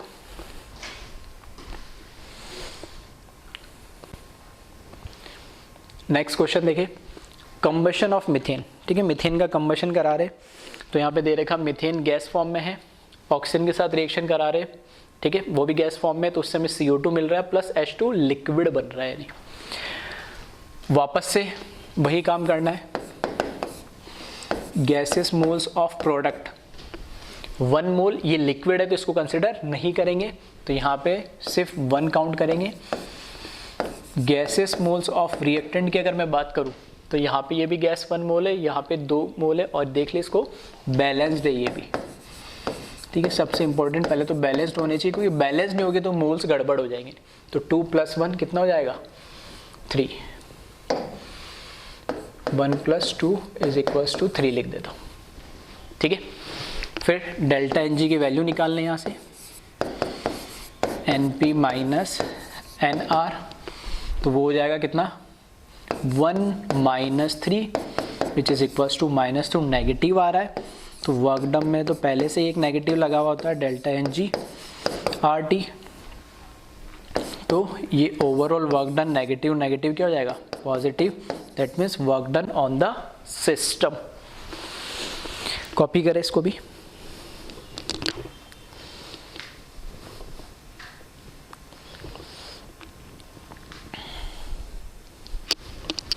ठीक है। उसके बाद देखिए लास्ट एक एग्जांपल जो इम्पोर्टेंट भी है जिसको आपको ध्यान रखना है, मेल्टिंग ऑफ आइस। ठीक है, इम्पॉर्टेंट है, इसको ध्यान रखना। एक्सेप्शन टाइप भी बोल सकते हैं, लेकिन कैसे एक्सेप्शन है, क्या रीज़न हो, मैं आपको बता देता हूँ। देखो यहाँ पे सॉलिड है, यहाँ पे लिक्विड है, तो ना तो यहाँ पे रिएक्टेंट में गैस के मोल से, ना ही प्रोडक्ट में गैस के मोल से। फिर कैसे करेंगे? तो इसमें हमें क्या है, एक इसमें ट्विस्ट क्या है कि इस प्रोसेस में मतलब सॉलिड से लिक्विड एक तरीके से मेल्टिंग हो रही है आइस की। तो हमें बताना है कि इस केस में वॉल्यूम बढ़ रहा है या कम हो रहा है, ऐसा ही बोल सकता हूँ, क्योंकि वर्क डन क्या होता है, कांस्टेंट प्रेशर पे dV, तो वो चेंज इन वॉल्यूम भी मुझे मिल जाए। यही लिखते हैं ना, वर्क डन का यूनिवर्सल फॉर्मूला क्या है, negative of P dV V1 to V2। ठीक है, डेल्टा एनजे से नहीं जाए। तो ये एक्सेप्शनल केस है, कैसे वही समझा रहा हूँ। तो यहाँ से मेरे को अगर वॉल्यूम की भी वैल्यू पता लग जाए, ठीक है, तो मैं बता सकता हूँ कि क्या हो रहा है। तो इन जनरल देखने में क्या लगता है कि सॉलिड को जब मेल्ट करेंगे लिक्विड बनेगा। ठीक है, आइस से पानी जब बनेगा तो वॉल्यूम क्या होगा, बढ़ेगा ही, क्योंकि सॉलिड तो फिक्स होते हैं मॉलिक्यूल आइस के। ठीक है, और जब वो लिक्विड में कन्वर्ट होगा तो लिक्विड जो होता है वो ज़्यादा वॉल्यूम घेरेगा, तो मॉलिक्यूल्स दूर दूर होंगे तो वॉल्यूम भी ज़्यादा घेरेगा, तो वॉल्यूम ज़्यादा होगा। ठीक है, तो ये चीज़ ही हमें डिस्कस करनी है। तो इसमें ध्यान से सुनना मैं क्या बोल रहा हूँ।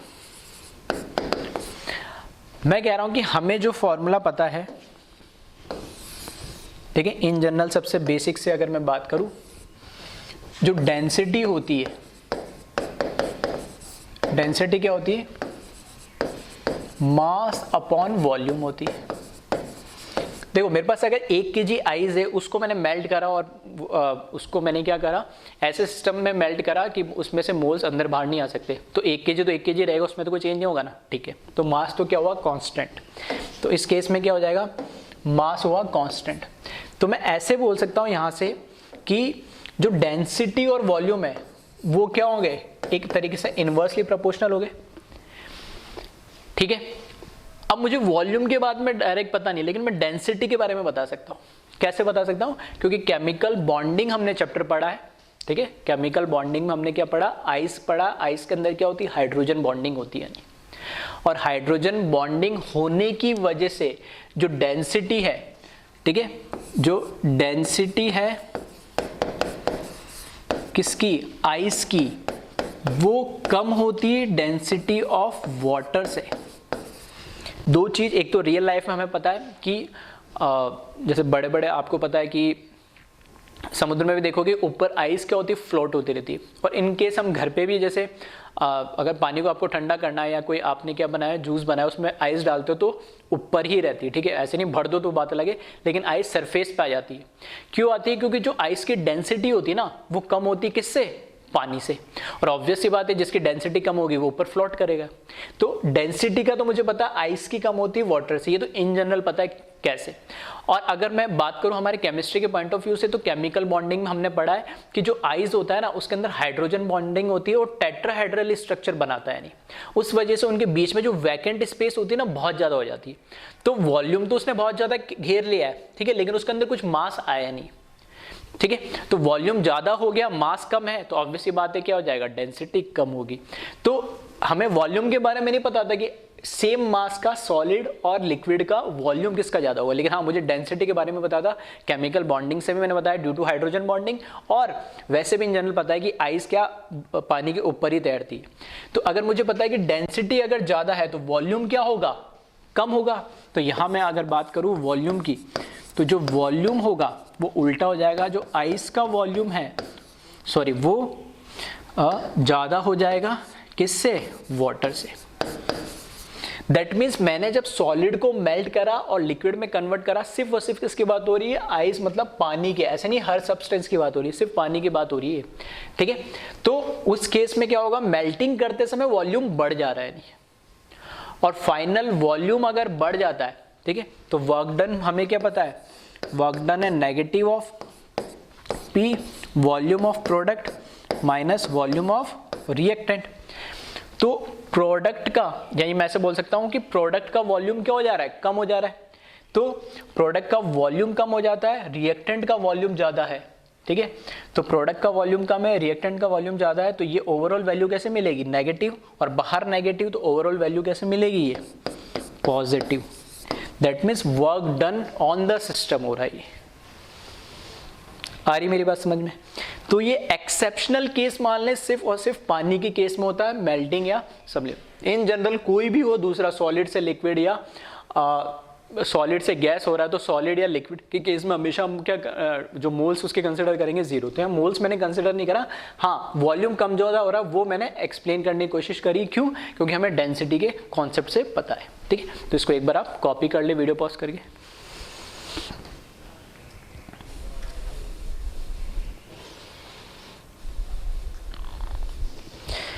फिर देखिए नेक्स्ट क्वेश्चन, ये तो हुआ एक टाइप के क्वेश्चन है ना। फिर नेक्स्ट टाइप के क्वेश्चन इसमें ऐसे मिल जाएंगे आपको, जिसमें केमिकल रिएक्शन आपको दे रखी होगी या लिखने पड़ जाए। ठीक है, मैंने दे ही दी यहाँ पे, और उसमें आपसे इस तरीके से क्वेश्चन पूछे। तो क्वेश्चन लिखा है heat of combustion of benzoic acid at constant pressure is -750 kilojoule per mole, then calculate heat of reaction at constant volume at 27 degree Celsius. तो पहले तो मैं अगर बात करूं कि लैंग्वेज में आपको क्या क्या हीट दे रखी है, किसकी बात हो रही है। ठीक है, तो जो अभी मैं स्टार्टिंग पॉइंट लिखा है उसी से रिलेटेड है कि heat of combustion of benzoic acid at constant pressure. Constant pressure का मतलब क्या हो गया, डेल्टा HQP, वो हमें दे रखी है। और कैलकुलेट हमें क्या करना है, heat of reaction at constant volume, that means किसकी बात हो रही है, डेल्टा U या QV की बात हो रही है। क्लियर है, ये चीज़ तो आपको समझ में इतनी तो आ जानी चाहिए। फिर आपको ये रिएक्शन दे दिए कि बेंजोइक एसिड जो है सॉलिड होता है, उसकी कंबशन हो रहा है। तो ठीक है, कंबशन रिएक्शन वैसे भी इन जनरल मैंने बताई है। ठीक है, आगे अभी थर्मोकेमिस्ट्री में और पढ़ेंगे। तो ये क्या हो गई, ऑक्सीजन से रिएक्ट कर रहा है, वो गैस है, उससे गैस बन रहा है CO2 प्लस H2 लिक्विड बन रहा है। अब इस केस में क्या है, हमें कैलकुलेट क्या करना है, QV कैलकुलेट करना है या डेल्टा U कैलकुलेट करना है। ठीक है, तो डेल्टा U कैलकुलेट करने के लिए वही फॉर्मूला यूज करेंगे, delta H equals to delta U plus delta NG/RT। Delta NG तो यहाँ से पता लग जाएगा, R हमें पता है, T पता लग गया, तो डेल्टा NG/RT की वैल्यू यहाँ से आ जाएगी। फिर डेल्टा H हमें दे दिया, तो डेल्टा U कैलकुलेट कर लेंगे। ठीक है, तो यहाँ से ठीक है, जिसको समझ में आ गया वीडियो पॉज करके खुद से सॉल्व करके क्रॉस वेरीफाई कर सकता है। तो सबसे पहले मैं बात करता हूँ डेल्टा NG की, या उससे भी पहले हम बात कर लेते रिएक्टेंट के गैसेस मोल्स की। तो ये सॉलिड है, ये 15/2, दैट मीन्स इसको मैं क्या लिख सकता हूँ, 7.5 लिख सकता हूँ। एंड NP प्रोडक्ट की बात करें तो 7 ही है, और वो क्या हो गया, लिक्विड हो गया। तो डेल्टा NG की वैल्यू कितनी हो जाएगी, NP माइनस NR, और NP कितना 7 माइनस NR मतलब -0.5 डायरेक्ट लिख रहा हूं मैं। ठीक है, नेगेटिव आएगी इसकी वैल्यू।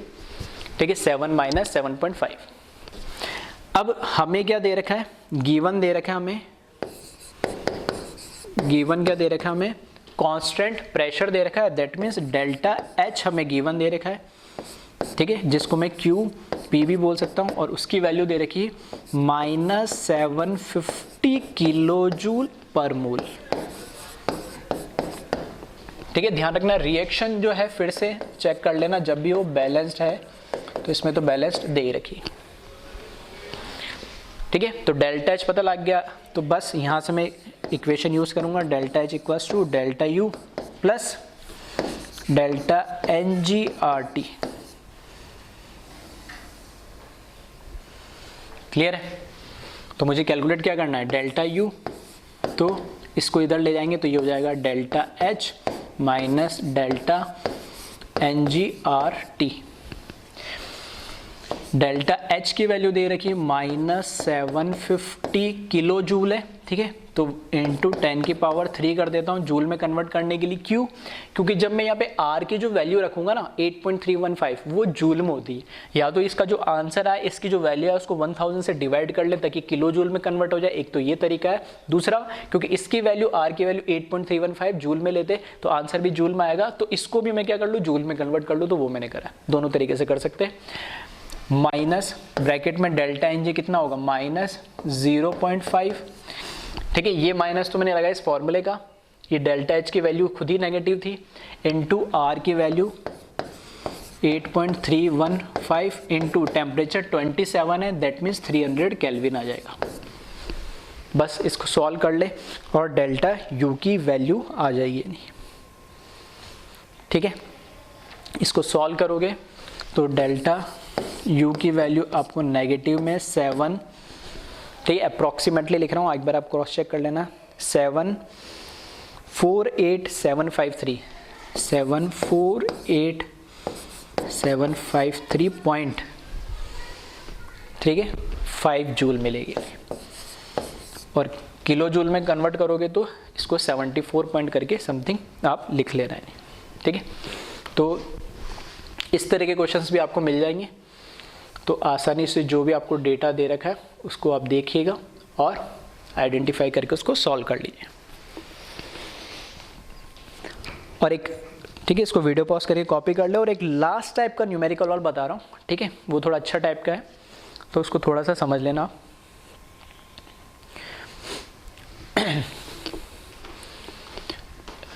देखो ये जो वैल्यू दे रखी है ना, कौन सी, डेल्टा एच, हीट एक्सचेंज या heat at constant pressure -750 kilo joule per मोल।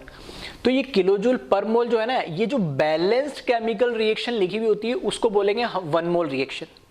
1 मोल का मतलब इसका 1 मोल या इसका 1 मोल नहीं, रिएक्टेड का, पूरी जो बैलेंस्ड केमिकल रिएक्शन है उस बैलेंस केमिकल रिएक्शन के लिए वैल्यू है। तो ये तो हुआ पर मोल के लिए। कई बार स्पेसिफिक वहां पे मोल्स मेंशन कर देगा, ठीक है, जैसे हमने मोल कॉन्सेप्ट में पढ़ा है कि लिमिटिंग रिएजेंट निकलवाएगा और वो लिमिटिंग रिएजेंट ही डिसाइड करेगा रिएक्शन कितनी आगे बढ़ेगी, और जितनी रिएक्शन आगे बढ़ेगी उसके अकॉर्डिंग ही वहां पे हमें हीट मिलेगी, ठीक है। तो लिखने का तरीका भी एक तरीका होता है, वो भी मैं बता रहा हूँ क्वेश्चन के थ्रू, और उसका मतलब क्या है, ठीक है, वो भी मैं समझा रहा हूँ। इसको एक बार कॉपी कर ले वीडियो पॉज करके, फिर देखें नेक्स्ट क्वेश्चन। क्वेश्चन लिखा है find heat exchange at constant volume.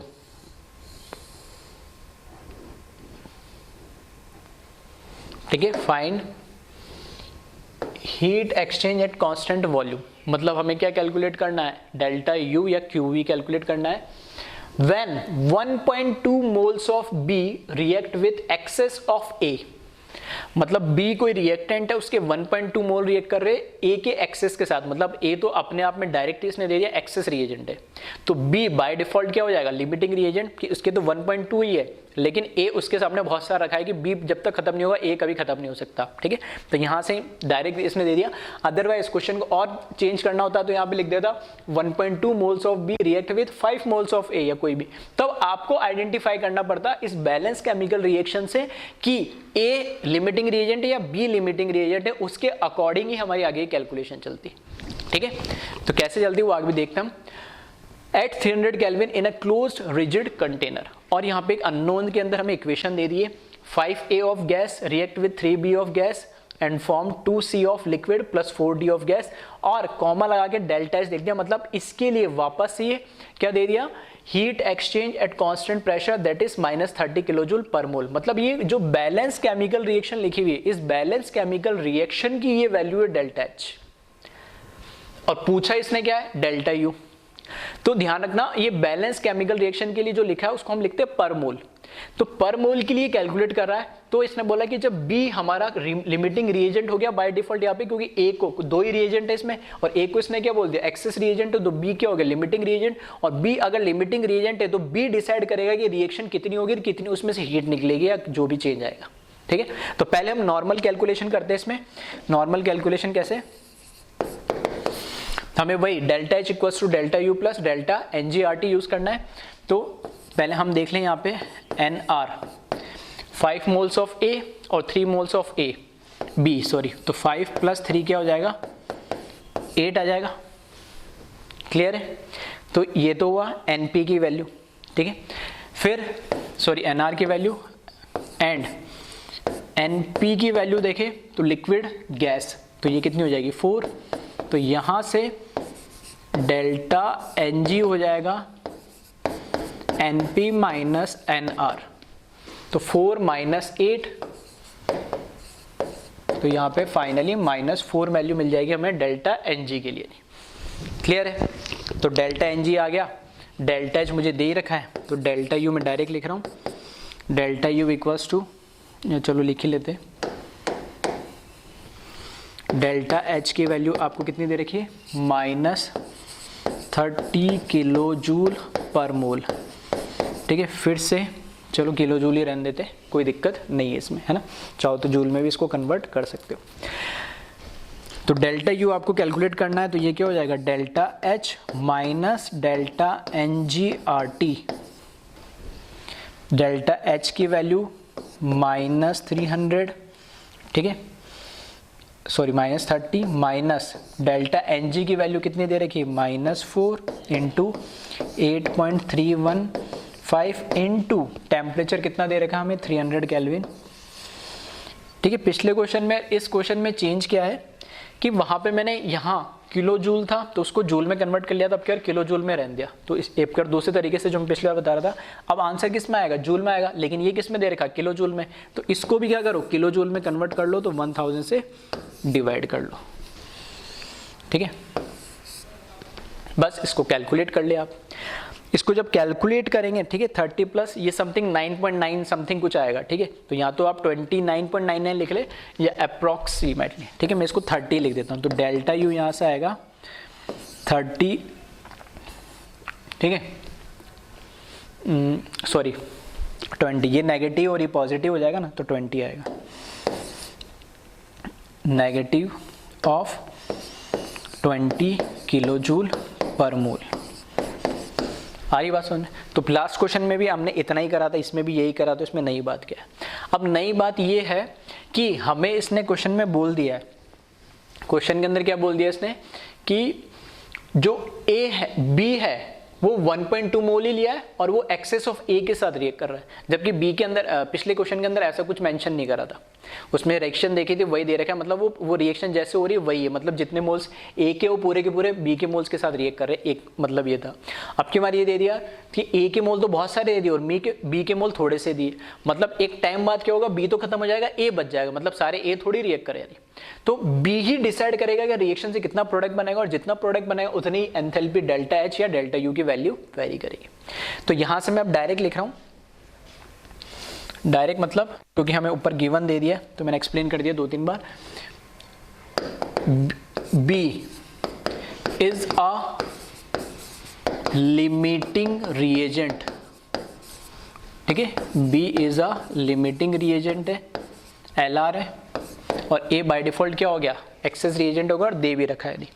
तो मैं ऐसे बोल सकता हूं, इस जो यहाँ पे अभी यहाँ पे देखोगे आप, इस बैलेंस केमिकल रिएक्शन के अकॉर्डिंग में बोल रहा हूं कि 3 मोल्स जब इसके कंप्लीटली रिएक्ट हो जाएंगे तो उतना डेल्टा एच मिलेगा, उसके करस्पॉन्डिंग इतना डेल्टा यू कैलकुलेट होगा।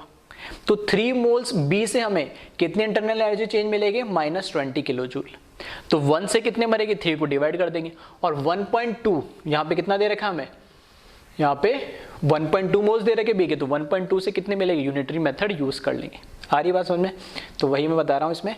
तो यहाँ पर B is A limiting reagent है, देन मैं बोल सकता हूँ फ्रॉम बैलेंस केमिकल इक्वेशन, ठीक है, फ्रॉम बैलेंस्ड केमिकल रिएक्शन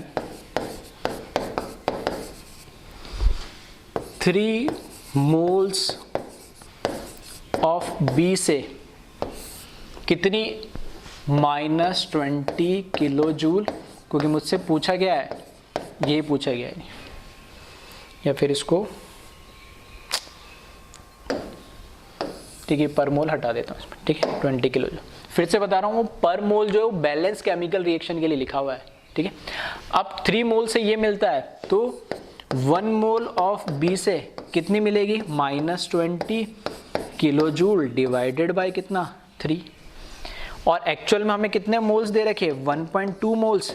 तो 1.2 मोल्स के लिए आप कैलकुलेट कर ले, तो -20 इंटू 1.2 डिवाइड बाई 3, ये किलो जूल्स, ठीक है। तो अब जो आंसर कैलकुलेट हो गया वो हमारा एक्चुअल आंसर होगा, और ये अप्रॉक्सीमेटली, ठीक है, मैं लिख देता हूँ नेगेटिव है, तो -8 किलो जूल ये आंसर आएगा।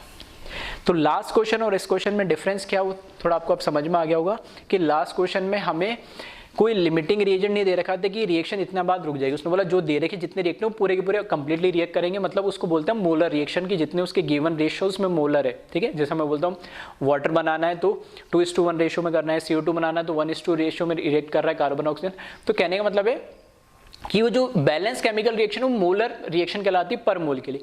अब उसमें आपने चेंज कर दिया रिएक्टेंट के कोई मोल्स में, ठीक है, तो आपको डिसाइड करना पड़ेगा कि कौन लिमिटिंग रिएजेंट है जो पहले खत्म हो जाएगा और उसके खत्म होने से वो रिएक्शन आगे नहीं बढ़ेगी। अब रिएक्शन आगे नहीं बढ़ेगी तो उसमें से हीट भी या जो भी चेंज इन इंटरनल एनर्जी वो होगा नहीं, ठीक है। तो आपको वो लिमिटिंग रिएजेंट फाइंड आउट करना होगा और लिमिटिंग रिएजेंट फाइंड आउट करके नॉर्मल जो आपने डेल्टा यू कैलकुलेट करा उसको आपको यूनिटरी मेथड से यूज करके उस लिमिटिंग रिएजेंट के अकॉर्डिंग बताना होगा कितना चेंज आएगा।